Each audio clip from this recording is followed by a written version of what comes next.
Okay, let's experiment with simultaneous equations, but this time I'm going to throw a quadratic in.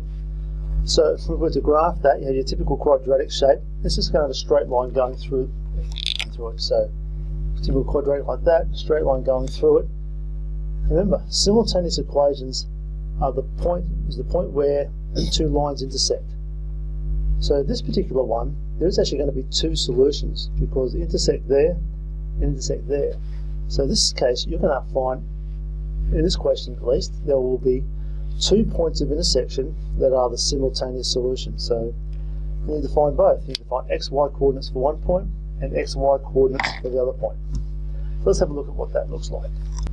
So I can see here this would be an excellent one to do by substitution because I have what one lot of y is equal to x squared. So let's do our substitution. So I'm going to substitute 1 into 2. So where it's got 2 lots of x plus 3 lots of y. Well, I'm going to take y out and replace it with its equivalent value. So it's going to be 3 lots of x squared is going to be equal to 56. What's the purpose of doing simultaneous equations? Try and get from an equation that has 2 unknowns to one that has only 1 unknown. And I didn't have that, only 1 unknown. X squared, so it's a quadratic. I'm going to rearrange it to make it look like a quadratic.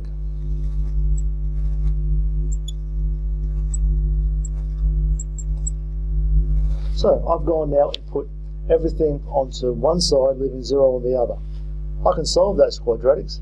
I can solve it by factorising, I can solve it by completing the square, I can solve it by quadratic formula. We have a number of techniques up our sleeve to be able to solve this. So I'd like you to pause the video now, go and solve that quadratic and find the 2 possible results for x that make that statement true, and then we'll go from there. So see if we agree with what x should be. So I think the 2 possible values that x could be would be 4 and negative 4 2/3. So if we now go and substitute that back into our original equation, we can say that if x is equal to 4, y must be equal to, I'll use that particular one,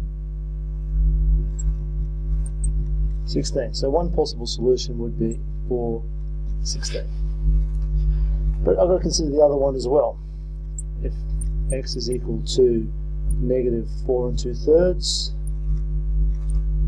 y is going to equal, square that, so that's negative 14 on 3. We'll square that, is going to be equal to, it's going to come to 196 on 9, or whatever that simplifies down to.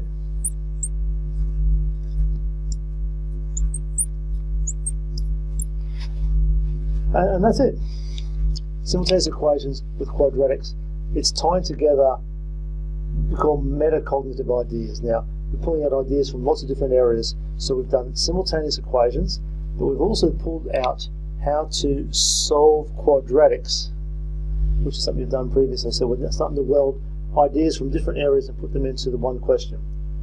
So maths, we learn is very compartmentalized, but we can pull out each of those compartments and put them together for separate brand new questions, which is what we've done here. Combine simultaneous equations, substitution method, solving quadratics, and going from there. So here are the 2 possible solutions that we should have worked towards. So we'll practice some of them in class. So good luck, and I'll see you there.